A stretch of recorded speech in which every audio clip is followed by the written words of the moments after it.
All right, we are live. Thank you so much. Let me jump right in, if that's cool with you. Yeah. All right, I see we have matching shirts on, so I'm already excited for this. Yes. Why do you think Chucky has been so successful over these last 35 years? I think Chucky is different than his horror icon counterparts in the fact that he has so much personality packed into a tiny body.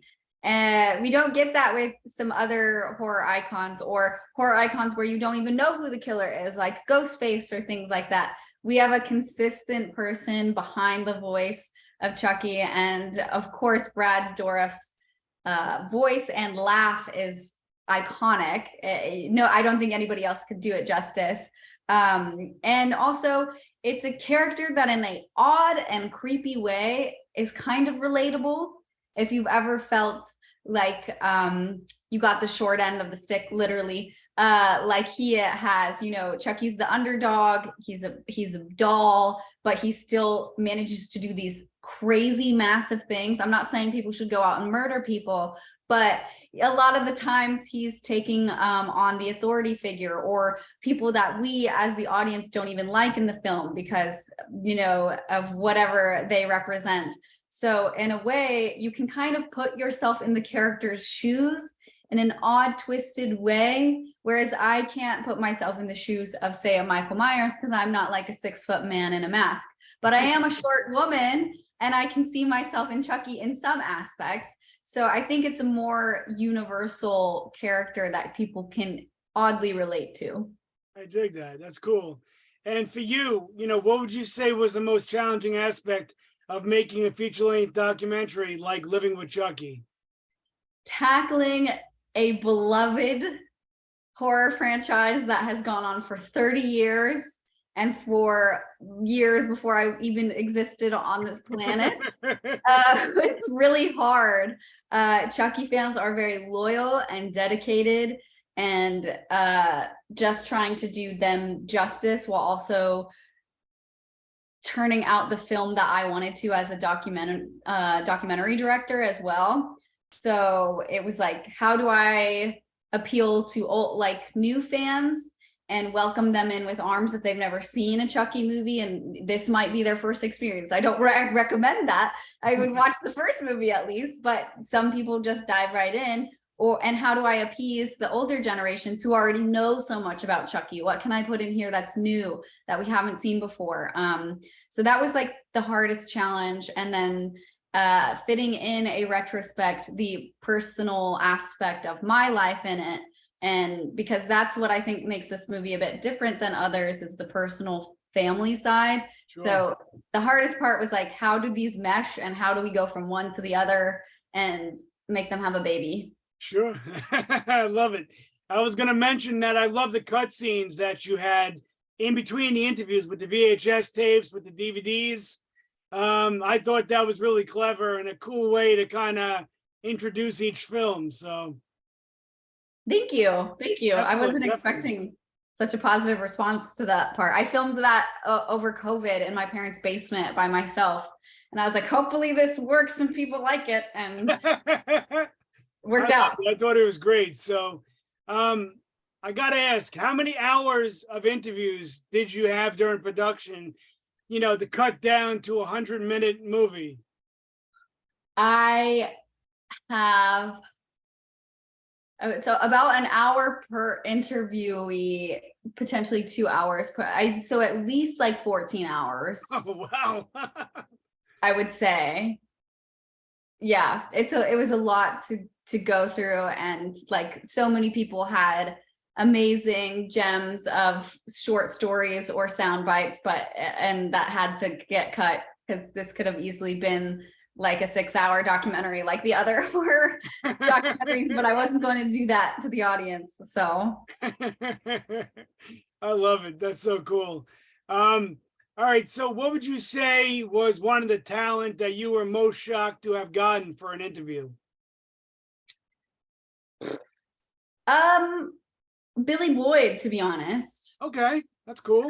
Yeah, Billy Boyd or John Waters.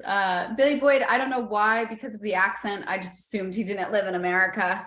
That's my bad.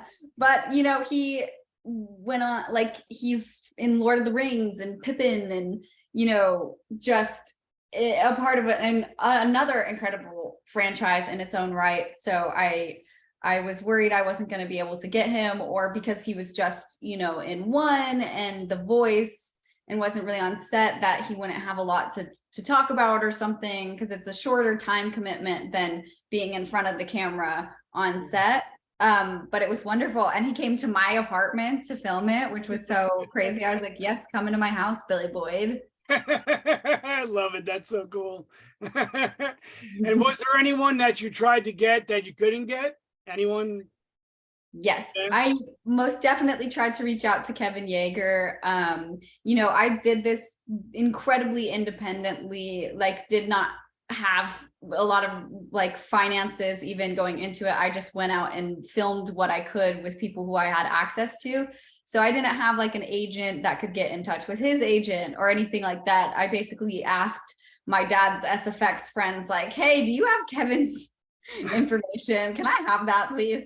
And I did reach out to Kevin. I sent him like 7 emails, like a crazy person.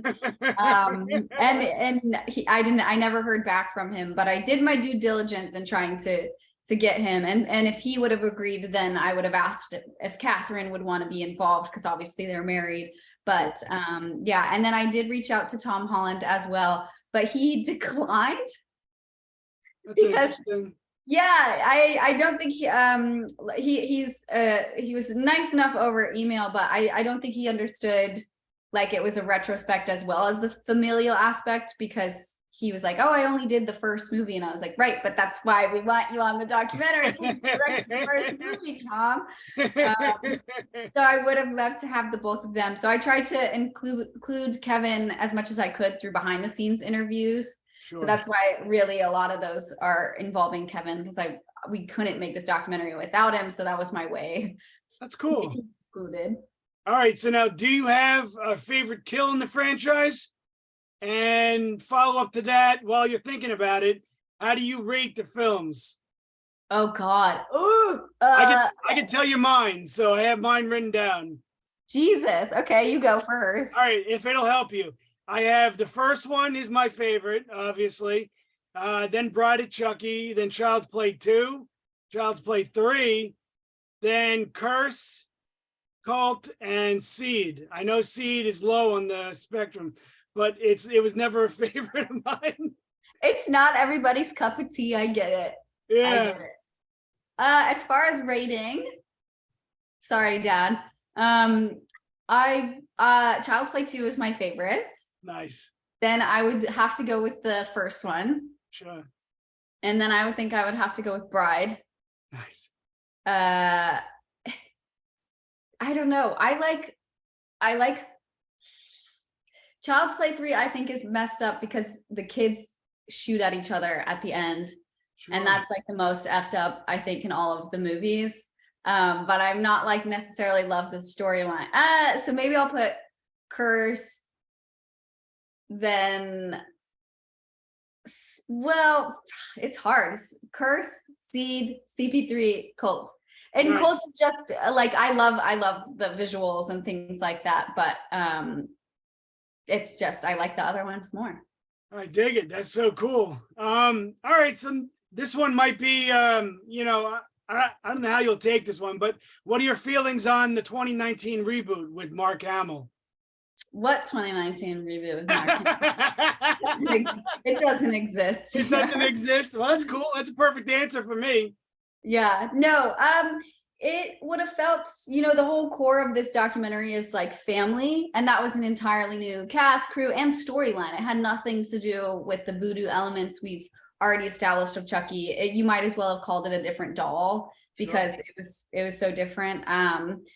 But yeah, it would have felt like a tangent from the film if I went out and tried to interview those people, and in an odd way, kind of disrespectful. Makes sense.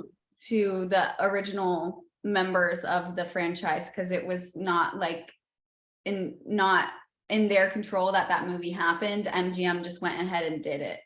Makes sense. Makes sense. All right. So last question I got for you is, how did this film end up becoming a SCREAMBOX exclusive, and what can fans expect from the Blu-ray release that's coming out?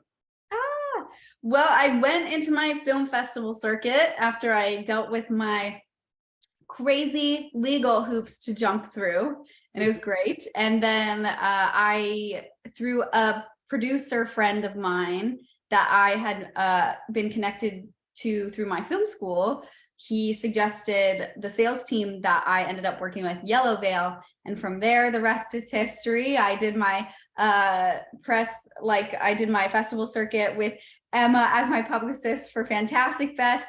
And then it all just like kept going from there, and made a deal, which is so amazing, so that people can watch this at home. And, I know people saw it in the festival run, but now everybody gets a chance to watch it. And I don't remember the second half of your question. Oh, no. The second half was, what can fans expect from the Blu-ray release? Like, is there more interviews? Stuff like that. Yes, I have. It was very quick in putting together, like from when everything got signed and things. So I didn't have a whole lot of time to spend in the Blu-ray department, but I did be sure to record a director's commentary, and I put together a few bonus features things with a scene that I cut out of the film for time's sake, and things like that. So there's a few little goodies in there. I managed to whip up really quick.